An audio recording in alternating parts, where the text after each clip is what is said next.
Mic check 1 2. Mic check 1 2.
Good morning, ladies and gentlemen. I'm Dave Crouch. This is Policy Talks, and it's produced each month by the Williamson Inc., our Chamber of Commerce here in Williamson County. And we are glad to have a bright-eyed crowd here at Columbia State this morning. Hope to have a great discussion about all the things going on downtown on Capitol Hill. And well, we won't get to all of them, I will say that, but we'll try to get to the most important ones if we can. Got a great panel with us this morning, but I also wanted to thank, I'm skipping around a little bit, my usual routine, but welcome the watchers there on Channel 3 TV, on the audience on WKM, and just appreciate everybody tuning in and listening to what we have to say. We're going to try to have a respectful, meaningful conversation about the issues this morning, and we look forward to having that. Our panelists this morning, in order of, I think, seniority, Senator Jack Johnson, our majority leader for the state of Tennessee. Glad to have you with us, Jack. Dr. Joey Hensley from Hohenwald, and representing the 28th District down in Marshall, Murray, and the lower end of Williamson County, and I think one or two other counties. Sam Whitson, I think you're number 3 on the seniority list, representing District 65 here in the Franklin area. And I think, Todd, you're next on the seniority list. Senator Todd, or excuse me, Representative Todd Warner almost gave you a promotion there. You did. I'll take a promotion any day. Todd represents the 92nd District in, again, the lower end of Williamson County and Marshall County. And then we have Representative Gino Bolzo and Representative Jake McCalman. I think y'all both are equal in seniority. And Gino with the 61st District and Jake with the 63rd, I believe. So should have lots of meaningful information up here that we hope to harvest as we go through the hour this morning. I'm going to save the best for last. I know a lot of people want to talk about vouchers and the education savings account, so we're going to save that to last and try to cover a lot of the other things, because there's many other things going on in Nashville that some of which we hadn't even heard about through the media. And I want to give our panelists an opportunity to tell us a little bit about that. I think yesterday the Senate passed a $1.9 billion bill that repeals portions of the franchise and excise tax. I think it's a $400 million a year, I guess, tax cut for the business community. Jack, you were in the middle of that discussion. Tell us as much as you can about why we're doing that and what that's going to change for the business community. Sure, happy to. Good morning, everyone. And I think this is the first time we've had the entire delegation here, I think. Oh. So this is exciting. It's great to be here with all my colleagues. So the franchise tax issue, we talked about it a little bit, I think, last month, but effectively, we've had a tax on our books relative to businesses and how businesses are taxed. We have a franchise tax and an excise tax, so you sometimes hear F&E or franchise excise. This is specifically on the franchise tax portion of our statute. This tax was passed in 1935. It's been on the books in Tennessee since 1935, about 90 years. And it gets fairly technical in terms of how businesses can choose to apply this tax. The businesses have an option. There's a property component based on how much property you own in Tennessee, and then there's a gross revenue portion. I'm not an accountant, so that's about as much into the details as I'm going to go. But in 2016, the United States Supreme Court came down with a decision relative to the state of Maryland, because they had a similar tax, and they deemed their tax unconstitutional. So Maryland had to go in and fix it and take care of some things. Well, we obviously looked at our tax, and our Department of Revenue folks did at that time, and the Attorney General, and made the ultimate decision that our tax was fine. It withstood the constitutional scrutiny that had been applied to Maryland. Well, back last fall, we got contacted by a law firm out of New York that had put together a group of about 90 different companies, and they had taken a look at this tax, and they approached it from a different legal argument, and basically reached out and said, we think you may have a constitutional issue with this tax. So after a lot of review and a lot of attorneys doing a deep dive on it, the governor made the decision that they may be right, and we need to fix this. And let's just go ahead and make the fix so we don't have this hanging over our heads. We don't have the potential litigation that could possibly come. We've not been sued. We've not even been threatened with a lawsuit. It's just basically it was brought to our attention that we might have an issue. So the governor decided to fix it. It's about a $400 million tax cut for about 100,000 businesses in Tennessee. We like cutting taxes in Tennessee. We're already the lowest tax state in the nation and the least indebted state in the nation. It will make us even more competitive on the business front. So our chamber friends out there have been active, been working with the Tennessee Chamber of Commerce, NFIB, on this, and it's a good thing. The unfortunate part of it is, though, we must be prepared. Our statute provides for a 3-year statute of limitations, and so we need to be prepared for people to come and ask for refunds on this, and if they make the claim that the tax was unconstitutional. So we're going to set aside about $1.5 billion into a fund for potential refunds. It may not be that much, but we want to be prepared for that in the event that companies come and ask for the refund. So good news is it's a big tax cut. It's going to make us even more competitive from an economic development standpoint here in the state of Tennessee, and that's a good thing. I'm not crazy. I don't think any of us are crazy about setting aside $1.5 billion for potential refunds, but that's what our statute already calls for, and so we need to be prepared for that. I think of the 25 Republicans that voted for that bill, 16 of you had potential conflicts of interest. They're declared something. I don't remember the Rule 13 is what we call it. And I think you and Senator Hensley both made that declaration. Is that right? I don't think I did, but I don't pay F&E taxes. I'm a physician in my other life, so just a sole proprietorship, so they don't pay F&E taxes. But I think I did declare Rule 13 just to be sure. Can I explain that? Yeah. See, maybe some people say, what are you talking about? We have a Senate rule that if we're considering anything that could potentially benefit us in any kind of way, we have to declare that. And I do pay franchise and excise tax. I don't think I'm going to be entitled to a refund. I've asked my accountant, and he said, sorry, Jack, no, you don't get any of this. So I'm not going to benefit from it prospectively or retrospectively, but I do own businesses, and to be on the safe side, I did declare Rule 13. All I was wanting to know is how it's going to affect the individual businesses. I hoped you would be able to explain that, but if you're not paying it, then ask your accountant or call the Department of Revenue, and they'll tell you. Department of Revenues have some very helpful people. I've had to talk to them a few times. Call your state representative. He'll get you right through to the appropriate person. Now, Sam, you're on the House Finance Committee, and that goes to your committee, I guess, next week, or to the House next week. Right.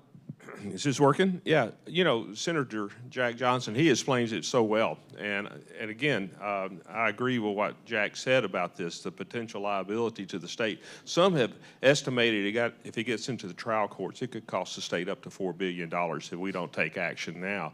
To be clear, most of it will go to, if it happens and they decide to settle with the state, we hope there's some way we can work out and on the House side, transparency, who is applying for this rebate. If we have given them tax credits or other incentives, that should be deducted from that amount. And also there should be a time limit how long they have to, apply for this rebate.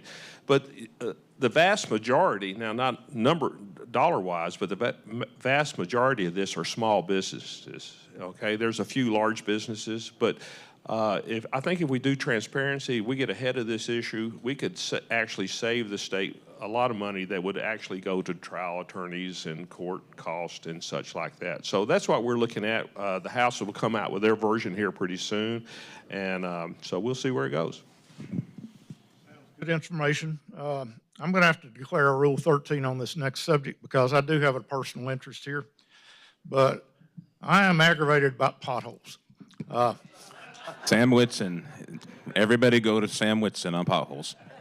Yeah, Sam's on the Transportation Committee. I used to think the subcommittees were kind of a demotion, but now I've figured out that if a bill doesn't make it through the subcommittee, it doesn't ever make it to the committee. And Sam's on the Transportation Subcommittee and the Transportation Committee in the House. So what can we do about the potholes, Sam? Call your senator. No, seriously. Again, it's this time of year in the spring with the fall, freeze and thaw process. It does create the number of potholes. We have decreased over the years, and we have not kept up with the maintenance funds that we are generating for TDOT. A lot of it has to do with maintenance, deferred maintenance on the roads. I think we're spending more now on maintenance of roads than we are building roads, and that concerns me. When I ran on two things: build roads, build schools, and I feel like we should do more. We have the Transportation Modernization Act. We put more money into roads than we ever have in state history. We've given more to our local our county roads. I think we had $5 million just to Williamson County. Normally they get $1 million a year. So it is a project. They have private contractors out working. You try to work around the peak traffic hours, but remember, we still have the same number of lane miles in Tennessee that we had 60 years ago, but the population has gone up. The wear and tear on the roads, the number of trucks on the roads, it all has an impact. So that's a long answer, but if you need a more detailed answer, please call your senator. So is it going to change? Are we going to see any changes as a result? I mean, I think the rainy day fund is a perfect opportunity to use the rainy day fund because it was weather related, right? You got me there, Dave. Okay. No, but I'll try to do my best between now and November 5th. Okay. Okay. Todd Warner, you're between here and Marshall County. I drive back and forth to Culleoka quite a bit, and last winter it got really bad, but it's been paved since then. But I mean, have you got any solutions to? No, the only thing I want TDOT to do, my biggest complaint from Williamson County is the widening of Highway 31 in Spring Hill, and we did get that on the 10-year plan, and I'm hoping we get the interchange opened up pretty soon down there, and hoping that takes some traffic off of 31, and those folks down Spring Hill gives them a little bit of relief. I guess that would be the west side of town there on 31. Hope of getting any more lanes built between here and Saturn Parkway? I think that may be on the list. Sam Mike could talk a little bit more on that than I can, but I think it is on the list. Well, I got to look at that, but what we really want to push for Williamson County, though, on the side is the southeast quadrant of Mac Hatcher, because if you do improve, and it's 9 years, it started at 10 on 31 coming from Spring Hill up to the target there at Mac Hatcher, but we really need, that will become a cul-de-sac if we don't improve the number of lanes on the southeast side of Mac Hatcher. But also another big project that really needs to be looked at, though, is the Moores Lane interchange on I-65. That was on the Improve Act, but as the TDOT commissioner told me, these are plans. They can change year to year based on funding and Depending on the governor. Yeah, that too. And so anyway, it is a 10-year plan, but it is, as Butch Healy said, what is planned and funded will be built. That's the change of philosophy for TDOT. Well, when Billy took office, I believe the southeast quadrant of Mac Hatcher was on the 3-year plan, and it's not there anymore. So again, it is a plan. Go have a conversation with him. Anyway, that thanks for humoring me on that subject this morning. But Always. Representative Bulzo, you have been unusually active this session, and I think you've been busy with a flag bill that I think the Senate kind of put the brakes on, but library books, parental rights, baby Olivia, judicial oversight of the legislative rules. Take your pick. Tell us a little bit, bullet points here what you're trying to accomplish, what you expect to accomplish, and how that's going to affect us here in Williamson County. Sure, Dave, happy to. Let me add one to the list that wasn't on yours. This F&E tax, just so everyone will know, not everyone is actually on the same page with regard to that tax. I myself am not convinced that we've got a problem with the Commerce Clause, which is the underlying rationale to change our F&E tax. You know, the problem in Maryland had to do with the nature of their tax structure. They had a state tax and a county tax, and an in-state actor would only get credit on revenue earned outside the state for the portion of the state tax that was paid, not the county tax. Our structure is very different, and it doesn't violate the Commerce Clause, Article 1, Section 8, Clause 8 of the Constitution, unless it's found to have a disparate impact on interstate commerce. And I've actually had the privilege of litigating dormant Commerce Clause cases in federal court for the state of Tennessee. About 20 years ago, Governor Sundquist hired me and my firm to defend what was called Tennessee's optometry law when it was challenged by LensCrafters, Pearl Vision, Cole Vision, other national optical retailers as violating the dormant aspect of the Commerce Clause. And we won that case. This is an issue that I have some background in, and I'm not convinced from my discussions with the governor's office yet that we actually have a dormant Commerce Clause problem that would lead to this wholesale change in our F&E tax.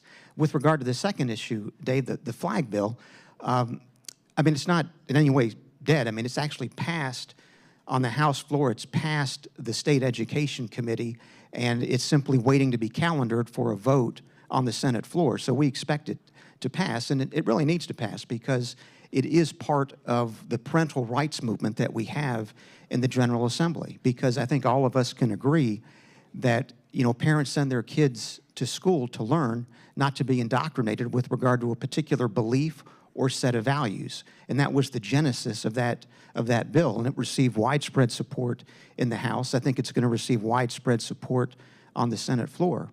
With regard to baby Olivia, and for those of you who do not know, if you go to babyolivia.com, you'll see an amazing computer-generated animation that's 3 minutes, 21 seconds in length that shows fetal development from the point of conception all the way through birth. And in Tennessee, we've got a statute, 49-6-1304, that deals with the issue of family life curriculum. And I sponsored a bill that simply provided that the Baby Olivia video or something similar to it that shows a high-definition ultrasound or a high-quality computer-generated animation showing fetal development from conception through birth be part of any family life curriculum. And once again, that passed in our House Education Committees.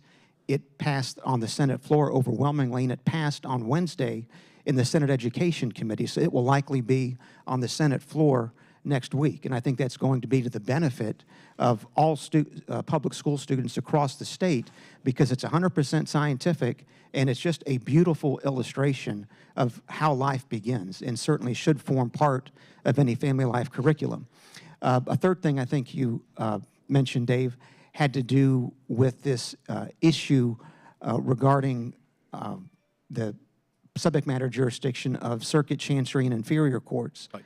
And there, you know, we've run into a bump in the road in the Senate. I mean, originally, many of you recall that when we had the special session in August, we had a court actually issue an injunction to our Speaker of the House against enforcement of one of our House rules that had to do with signs, which was a rule that was completely constitutional. It was consistent with the rules that govern the U.S. Congress, and our courts historically have held that the judiciary has no role to play in determining the rules that govern the House or the Senate.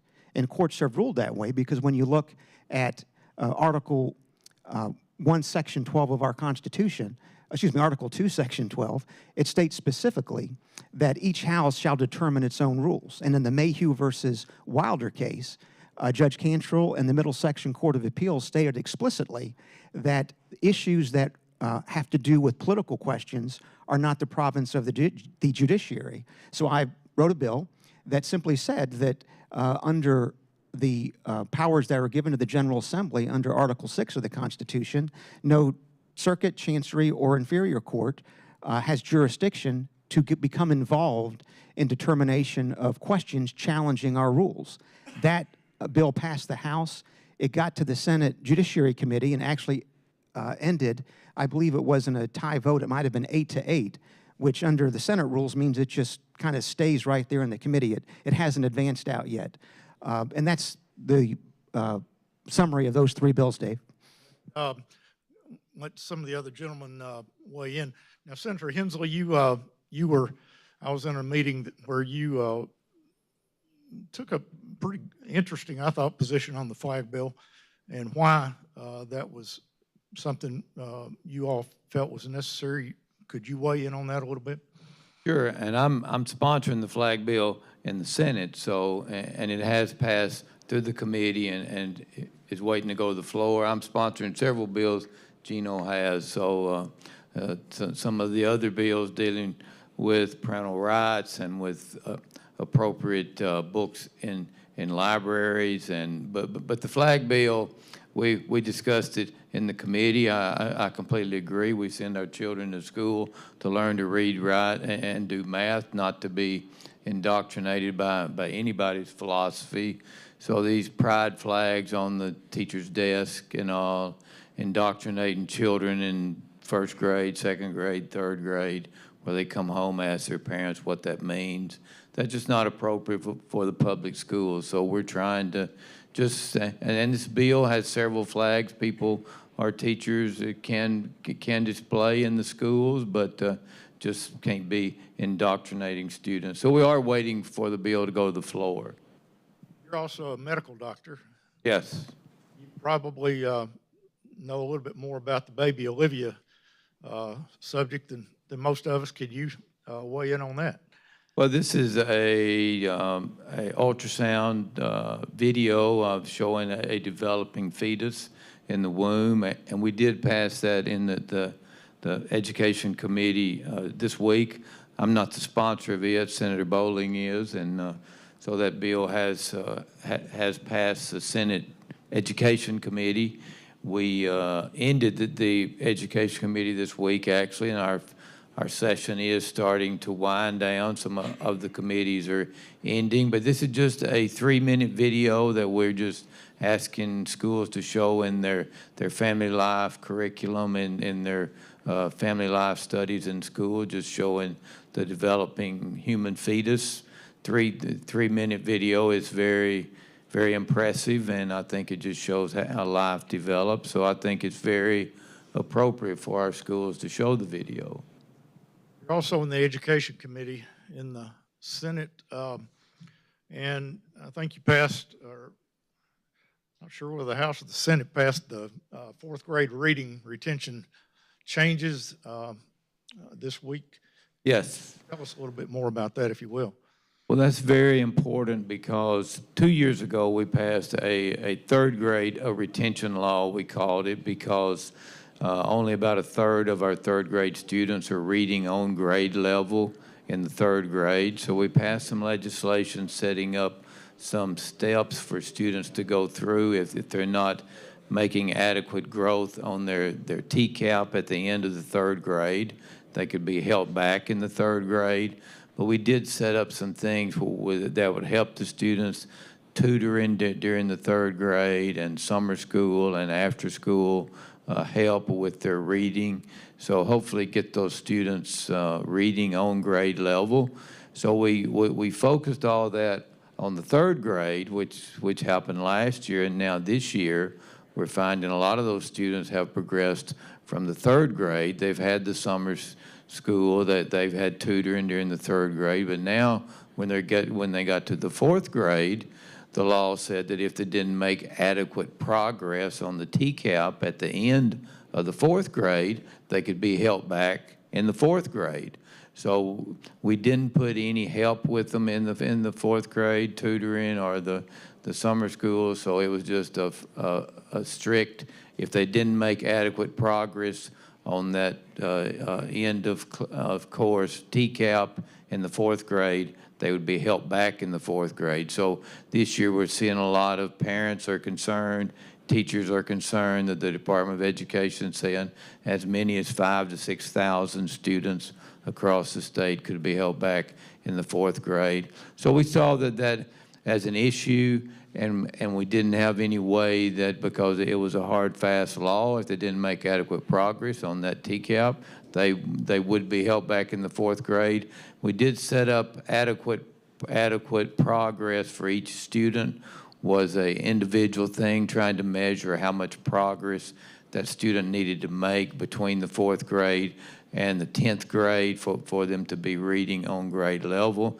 But we did pass a bill this week in the Education Committee. The prime sponsor was Senator Don White. I was a co-sponsor of the bill, but we did set up some other reading screeners during the fourth grade they could use, and if they didn't make adequate progress on that TCAP, they could convene a conference between the parent and the school officials and determine whether the child needed to be held back or not. If they didn't, then they could progress on to the fifth grade if they agreed to have a tutor during the fifth grade. So we don't think that we'll see many students being held back. But if the parent feels like their child needs to repeat the fourth grade, they certainly can.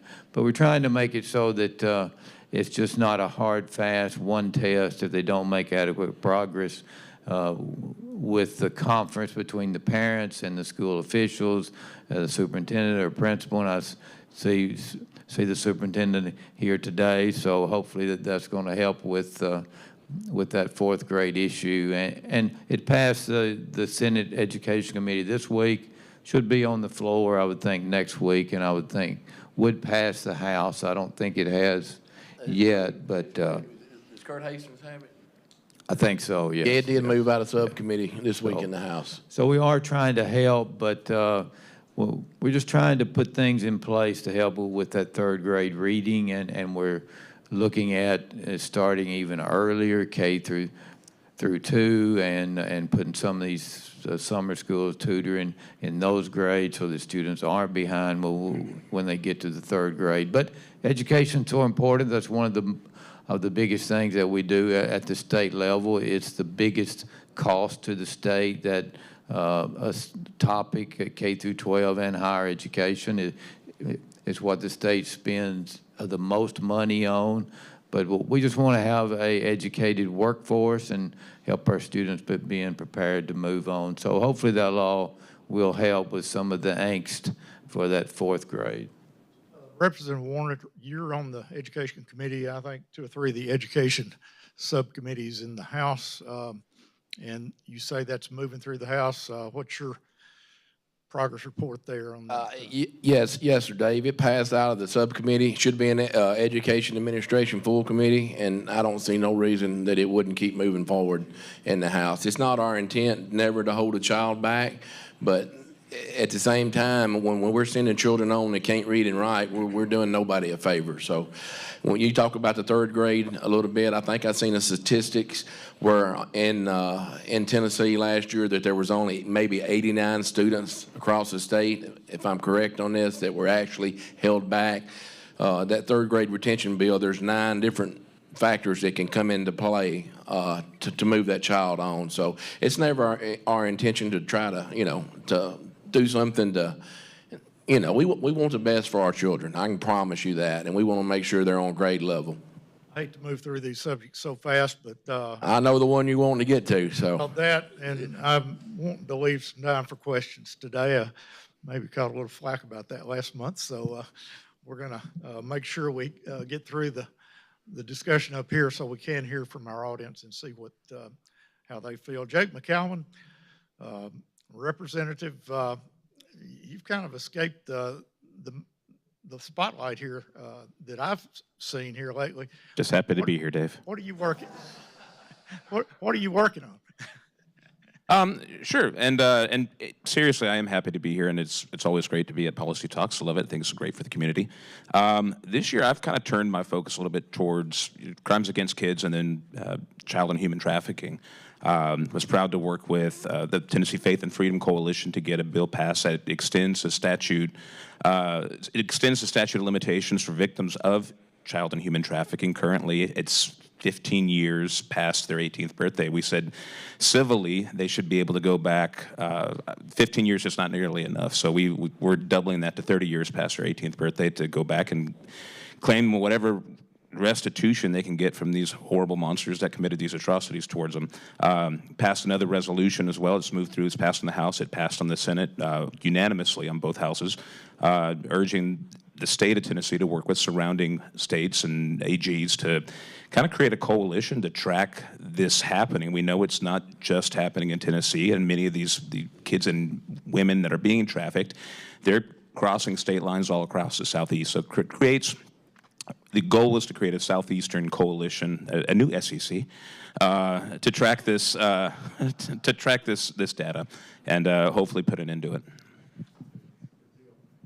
We've, of course, the media has been alive over the, what's it called, Education Freedom Jacket. Tell me what the name of the bill is. Education Freedom Scholarship Act. Freedom Scholarship Act. And there are some very strong feelings on both sides of this issue. As I mentioned last month, I think I can argue both sides pretty well because there's two sides of the story. If you would tell us in bullet points what the Senate and the governor have passed. I believe you passed something. No, not yet. I'm getting that mixed up with the F&E tax. But what does the Senate bill do, and how do you think that affects us? Sure. Well, I think Dr. Hensley here did a great job talking about, as did some of my other colleagues, talking about our emphasis on education in the state. And, you know, you think about over the last, I mean, Governor Lee, this is his 5th year in office or 6th year or whatever it is, and it's certainly been a top priority for him. So I had my staff go back and pull for the last decade, you know, what we've done relative to public education. And as Senator Hensley said, it is, you know, the largest thing we spend money on when you add up everything relative to education. So the late former Lieutenant Governor John Wilder, you know, he said the three main things the state is in the business, it's not everything, but the three main things: education, roads, and healthcare. And when you look at our budget and what we spend money on in terms of as a state, our TennCare program, roads, Sam did a great job talking about that, and then obviously education. So we have increased spending on public education in the state of Tennessee by $3.46 billion over the last decade. And I think that's approaching about a 50% increase in 10 years. In recent years, we've focused a lot on third grade literacy. All of our education professionals out there will tell you that that's such a critical time in the development of a child. From K through 3, you learn to read. After that, you read to learn. And so if we are advancing kids from 3rd on to 4th, 5th, and 6th grade and they can't read, we are setting them up to fail. And so we have appropriated hundreds of millions of dollars to attack this literacy issue with a vengeance and make sure that we're doing everything we can to make sure that these kids can read at grade level before we advance them. And if we do advance them, we had a great conversation about that. If we advance them on to 4th grade and there's some question, we're going to provide tutoring, we're going to provide summer camps, and try to give our local school districts as many tools as we can to make sure they can read at grade level. So I'm very proud of everything we've done. We're not through. And last year we appropriated enough money to give our school teachers the largest pay increase they've ever received on a percentage basis. We passed legislation to make sure that in the next couple of years, the minimum starting salary for a teacher in the state of Tennessee is $50,000 a year to make us more competitive with some of the states around us. So we have done a lot relative to public education. The governor did introduce legislation. I'm very proud to be the sponsor of it, the Education Freedom Scholarship Act. It's a relatively small piece of the overall puzzle whenever it comes to education, but it's an important piece. In the 22-23 school year, we had 967,000 kids in public schools. in Tennessee.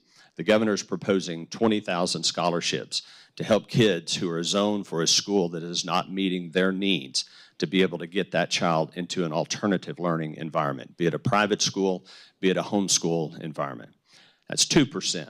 That's 2% of the kids that are in schools in Tennessee. And I fully support that. We've appropriated enough money to pay for those scholarships. It'll be a $7,000 scholarship.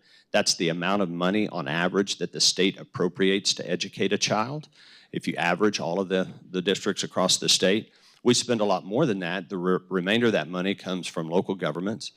Here in Williamson County, the state appropriation, I believe, is around $4,200, but yet we're spending $12,000 to $13,000 to educate a child. The rest of that money comes from local governments. We're not touching the local government. So now in other districts, it's the inverse.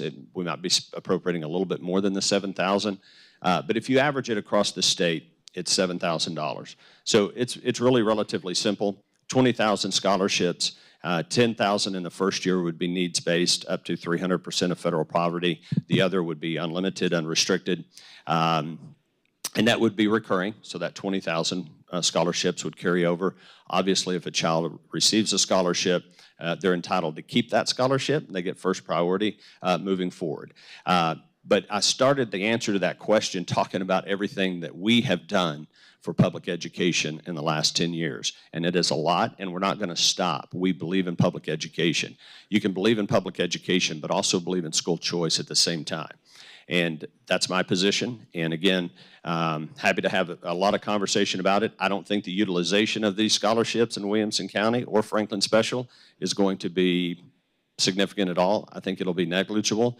I think your fluctuation in ADM is probably going to be more than the number of people that would utilize this scholarship. But there are families in other parts of the state that don't have the resources to pay for an alternative education environment for their child that will be able to utilize this scholarship and perhaps put some other money with it or find another scholarship and be able to get their kids into the learning environment that is best for them. So I applaud the governor for bringing it forward, and I fully support it. We can talk about the differences between the House and the Senate version. I've pretty much explained the Senate version there. And it's to be seen where we end up, and that's another part of it. I don't think any of us can tell you where we're actually going to end up between the two versions, but I'm going to work very hard to make sure we get it passed. Sam, give us a 30-second or 60-second synopsis on how the House version is going to be different. Well, again, I'm not on the education committee. I have not really dealt with that. I've been dealing with some other issues, but you know, we don't. Jack's right. We don't know what the final bill will look like, the scale and scope of it, and so it's just to be seen. I look forward to the discussion. I had a chance. The governor called me over, and we had a frank discussion about the bill. And I would just ask the public, these are all friends of mine up here. We agree on so much, but sometimes we just have a disagreement on a policy, a major thing. And I just ask to be respectful to both sides of this issue, to these folks that are trying to make tough decisions for our state. Let me add to that some. I am on the Education Committee, and am fairly We're familiar very tight on time, so. with the House version and the Senate version. And Senate version does include being able to spend the money going to other public schools. That's a big difference between the Senate version and the House version. The House version does limit growth of the program. It does add other things to the program, dealing with the evaluation of the teachers, extending that over 3 years, and testing in schools, doing away with some of the testing, adding some money to the teachers' insurance, increasing it from 45% the state pays up to 60%, changing some of the weights that students can draw down money from the state. So there are quite a bit of difference between the House and the Senate version, so we're just going to have to see what comes out at the end. Dave, I've kind of been out front on this thing. I ran 4 years ago before I was redistricting into Williamson County, and I represented rural Marion County down along the Alabama line, Franklin County, Lincoln County, then I had all of Marshall County, and it was a big, big topic then. We had a former rep that told the local school board there in Marshall County that he would not support vouchers. He went to Nashville, he done just the opposite, and it got him beat. And I'm totally against it. To me, it's an entitlement program. It's corporate welfare. And at the end of the day, and I know they say it won't take away from public schools, and maybe it don't on the front end, but at the end of the day, 95% of our students are going to come from the public schools. And I think we should do the best job we can in our public schools.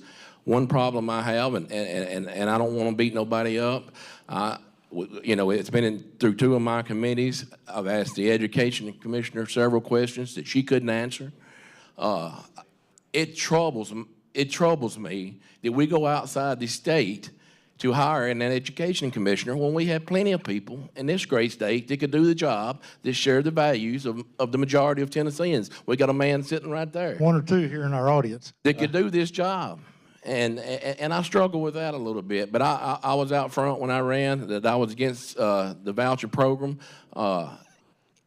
At some point in time, folks, don't think the state's going to give you money and not put some strings on it, okay? I'm sure there's plenty of these private schools who's going to think about this before they take this money, and they're going to say, hey, if we take this money, at some point in time, the state's going to get involved in our business. Let me let everybody know for sure, this is the broadcast will stop at 9 o'clock sharp. But these gentlemen have always been gracious about sticking around and answering questions and having discussions after 9 o'clock. So don't get too excited if we don't get to your question this morning. One last thing, Dave, before I stop, or I'll be glad to take any questions. I am for school choice. I think you ought to be able to take your child anywhere you want to take it. But I think it's not the place for the government to get involved in the private schools. And the homeschoolers, not one single homeschooler came to me and say, hey, vote for this bill. They don't want it.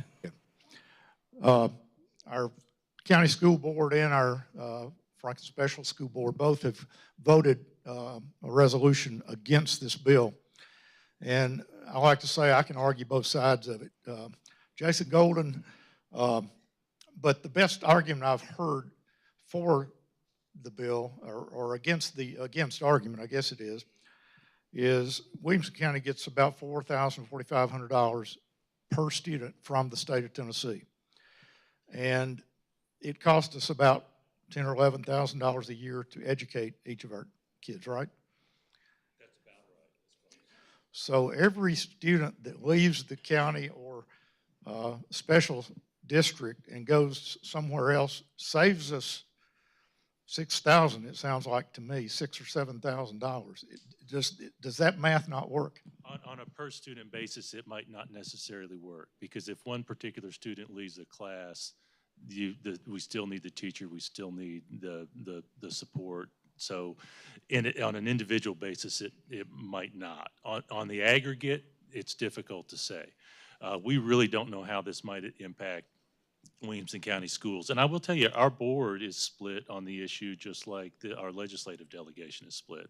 Our board voted 7-5 just this week to pass the resolution asking them not to do vouchers or an education savings account in Williamson County. But it was 7-5. I encourage folks to look at that debate that our board had. A lot of the detail of that came through in our work session to prepare for this month's meeting, and then of course at the board meeting as well. But ultimately, by a 7-5 vote, the board asked them not to do that in Williamson County. Dr. David Snowden, anything to add to that? Yeah, thanks, Dave, and thanks for you guys, and thanks for the service. Our board did vote unanimously against the educational savings account. We do think that it will be detrimental to public schools, maybe not initially to a large extent, but we have been in opposition. We also, my question, if I may, is what is the fiscal note for the implementation of this voucher program, and also what is the fiscal note for the investigation or the audit of these funds once they go to the publics or go to private schools and the parents. I think in the House, of course, we got two different versions, and at the end of the day, I think this thing goes to conference committee. It gets worked out right at the end of the session, and we really don't get a true time to vet it. I hope that don't happen, but I think the House version is about 480 million, and I do stand to be corrected if I'm wrong there, but it is about a 480 million just for the program itself. Sam Whitson, right. Finance Committee. Man. Thank you, Dave. And Dr. Snowden, I did ask the Commissioner of Education that question during our budget hearings. I said, TennCare has an Inspector General to investigate fraud. Anytime you start passing out government money, like when we had the COVID funds, the PPE money, or TennCare, TennCare has, like I said, an Inspector General, and I asked the Commissioner, do they plan on having someone like this when you start talking about, I'm not talking about the 20,000, but I talk about as this program grows in the long term. I think fraud will be an issue, and I think it's something that the department, if it should pass, should be prepared for. If I'm not mistaken, the TDOE's budget includes a request for 11 additional positions to administer this. That's what I have heard. I'd just like to add that the governor's budget, I mean, the governor's proposal was about $144 million. The House's proposal with the insurance increase and those other things is about $450 million. And the Senate version, I think, is still about $140 million. If I could, Dave, let me jump in and offer a few thoughts, because I do support the governor's proposal, but I think it's good to take a step back and to see how we got here. Because one of the things that we know is that we're all in favor of parental choice. And we are, because we love parents. Because to be a parent means to know what it's like to love another person more than you love yourself. You've got a few children, I believe. I'm sorry? You've got a few We've got children. a few. And the more power you can give to parents, the better, because they know what's best for their children. And education, of course, involves more than academic formation. It's academic formation, it's moral formation, it's spiritual formation. No one does academic formation better than Williamson County Schools. You know, last year we had an average of 24.7 on the ACT against a state average of 19. Just think about that. We're about 6 points on average ahead of the entire state. But obviously, when you get into moral and spiritual formation, you get into a different issue. And that's actually what led to that Supreme Court decision back in 1962, Engel versus Vitale, that ruled that you can't have prayer in schools. And that's why we have, I think, so much of this debate, because right now in our public schools, we can do academic formation, but we can't do moral or spiritual formation. Some parents are happy to do moral and spiritual formation at home, so they send their kids to a public school. Others like to send their kids to public schools and do and do moral and spiritual formation at Sunday school. Still, other parents, they'd like to have the option of having all three combined, where you can have academic, moral, and spiritual formation occurring at the same time. And in June of 2022, I think it was on June the 20th, we had our Supreme Court decision in Carson versus Macon. And that was a 6-3 majority written by Chief Justice John Roberts, who said it's perfectly constitutional to have a state give money to parents, or at least to credit them with money, that they can use to put kids in private schools to accomplish religious formation. And so we've got all these great options. And my position is that we ought to empower parents. If you want to use the money that's allocated to a student under the TISA formula to go to your local public school, that's great. If you're in a county and you want to send your kid to another school in that same county or that same LEA, you can do that. We've got a statute that provides for that. If you want to take your TISA funds and educate your child in a private or a Christian school, you can do that. And I think we should do something for the homeschoolers, although it's not currently in the House bill. So I think when you get to the principle of parental choice, I think we're all on the same page. It just becomes a question of how to implement that. And I think the balance that the governor has struck in his bill is one that we ought to carry forward with. I think we'll stay tuned, and I'd love to talk about the conference committee a little bit here, but I want to give our audience a chance to ask a few questions if you've got them. Who was first? Ladies first, ladies first, ladies first. I'm not supposed to say this, but she's cuter than you are. But no, go ahead. Identify yourself. My name is Catherine Rickmeyer, and obviously there's opinions on both sides. We already have an ESA pilot program going on right now. We just completed the first year, and I believe, to quote the education commissioner, the testing results were, quote, nothing to write home about. So my question is, why would we expand a program that the results, the data says is not going well, if we can just bring it back to that? Let me at least start to answer that question, Catherine.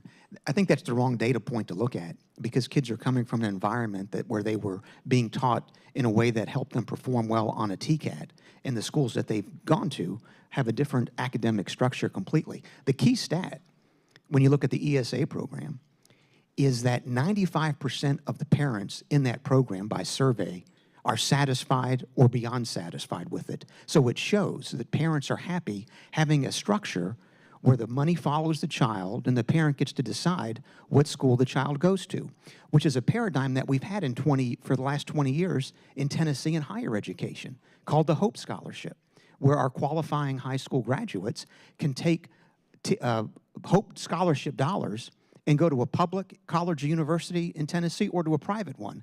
And neither with the ESA program or in the Hope Scholarship program have we had a process where the private schools are being corrupted somehow by government influence or the public institutions are being destabilized. It hasn't happened in 20 years. At the higher education level, there's no reason to think that would happen if we expand ESA across all 95 counties.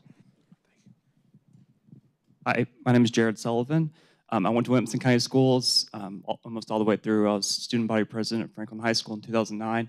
So my question is, in Tennessee, if you're a family of four that makes $45,000 a year, does not qualify for free lunch at school. Their kid doesn't, right? But under this voucher bill, a family that earns $400,000 a year, you're willing to give them $7,000 each to go to private school. I would just appreciate how you would justify that. Because to me, that does not seem like an equitable deal. Well, this voucher program starts out with those income limits, but after the first year, there would be no income limits on it. Well, that's just a policy. At first, the governor's proposal does propose 20,000 scholarships the first year. 10,000 would be income-based, and then 10,000 of those just open to the public. So it would be helping all those families that chose, whether they were low income or they were higher income, they could benefit from the program. So you're okay you're okay not giving school lunch to a family that's scraping by on $45,000 a year, but you're okay giving $7,000 to a family that makes per kid that makes $400,000 a year. That seems right to you. Well, it's different issues of funding. I mean, the school lunch programs, certain children qualify for the free or reduced lunch program according to the income. A lot of schools, all of the students qualify, and some of them, a high percentage of them qualify, and some of them don't. But the school lunch program is certainly a different issue. Different issue, but it's still money, right? It's still how are we allocating our resources to benefit the public, right? Yes, but most of the school lunch programs comes from the federal government. A lot of the funding for the school lunches comes from the federal government. That's part of the money that schools get we get about $1.2 billion from the federal government. About $500 million of that is to help pay for the school lunch program. So many of those students do qualify for the lunch program. One follow-up, if I could, Dave, with what we were talking about, and when we talk about school choice, that also involves, does the state have a choice in which schools receive this money? And we hope it's Christian schools, but there will be other schools applying for this. And when I asked the Commissioner of Education, will there be some schools or programs not eligible for this? At this time, they cannot answer that. So think about that with public funds going to some programs that you have serious concerns about and their philosophy that they're teaching. If I could comment on that, Dave, we've got a First Amendment that starts out by saying, Congress shall make no law respecting the establishment of a religion or prohibiting the free exercise thereof. So you can bet that there will be schools other than Christian schools to which parents will elect to send their children. That's a good thing, not a bad thing, because in this country, we have freedom of religion. It's the very first sentence of our First Amendment. Right, and I agree with you, but then there would be public pushback on this, and it just could end up in court, and that's what I'm concerned about. Gentlemen, by the way, I really appreciate you guys trying to work it out, and I love the way it's worked back from the House and the Senate. And I believe, yeah, Scott Nelson, I live in Brentwood, been here 31 years. I believe you all are Republicans, correctly? You all are Republicans. And so I believe, isn't this a part of our platform, our national platform? And so, number one. And number two, I think anytime that you can further the ball of this and get it further down, what we saw in that alpha test was absolutely amazing, how it changed lives of all different people of different incomes. And it was really a fair choice program. It was a scholarship. It was fantastic. What does this define you as if you're against it? As a rhino? Because I'm amazed that you would come so strongly against something that really helps so many and gives them a choice and helps them. But I think between all of you, you have the power to work it out where we can make this work, and it's not some kind of government program. The way I remember at the beginning, when we first talked about it and saw the alpha test, was it's a scholarship. So I think you're really working out to the right direction. But I'm a little concerned that you're all Republicans and someone says strongly, I've been against this, by gosh, since the very beginning, because our party is for that. Todd? Am I on? Yeah. I just, in the 92nd district that I represent, first of all, there's not a private school. So, you know, travel time. The homeschoolers are not in the bill, sir. They're not in the bill. They've been written out, and they was asked to be written out of the bill, or they would have been left in. Ask Speaker Sexton. I promise you, he's had many calls, and that's the reason they've been taken out of the bill. Again, my opinion is, I'm for school choice. I'm just not for the government paying for everything. You know, these schools are for-profit schools. Are we going to start subsidizing other businesses that may offer kids after-school program or a school that teaches swimming lessons on Saturday? Are we going to pay them? You know, I mean, I just don't get it. I mean, Gentlemen, we're going to have to suspend the conversation momentarily and close the show out because we're out of time. But I really appreciate. You can't imagine how much we appreciate you being here, first of all, and taking time to come down here and explain so many of these things that seem so one-sided, and there's really two sides to a lot of these issues, and we like to hear both of them. So we appreciate the time y'all take to be here with us, and we appreciate the audience that comes and ask a few hard questions occasionally, but we look forward to coming back next month and continuing this conversation.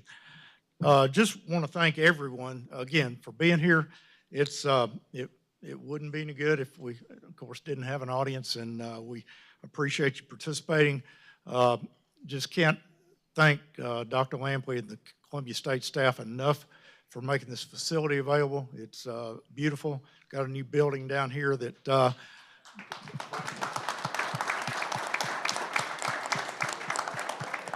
I think we'll be glad to gather a group of you and take you for a tour after this meeting this morning. If you'd like to, just meet out in the lobby and take a tour of that new building.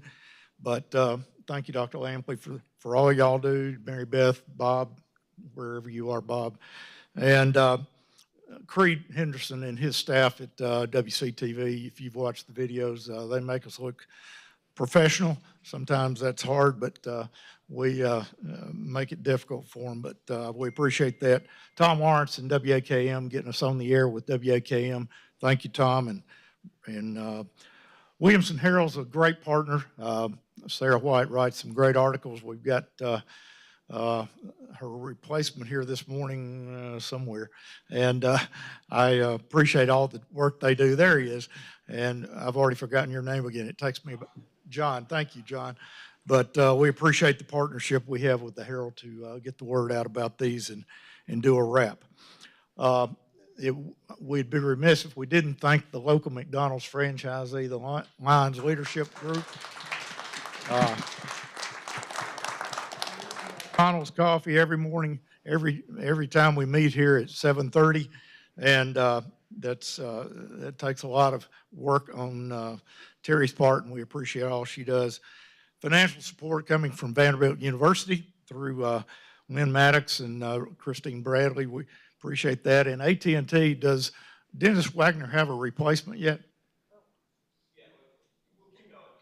Okay. Dennis Wagner retired. He's been here for years, and but AT&T has been a supporter. Matt and the Williamson Inc. staff, it takes a village, and Kel does the quarterback on this event, and we appreciate Kel and Jenna and Nancy Conway for a few behind-the-scenes tips. And I think I covered everybody, didn't I? I hope so. We will be back on April 26th. We hope you'll be back. I wish we had time to talk about conference committees and hospital certificates of need. A lot of things going on behind the scenes that these gentlemen are doing we never hear about. So pat them on the back, thank them for their service, and come back and see us next month. Thank you. Good job, Jack.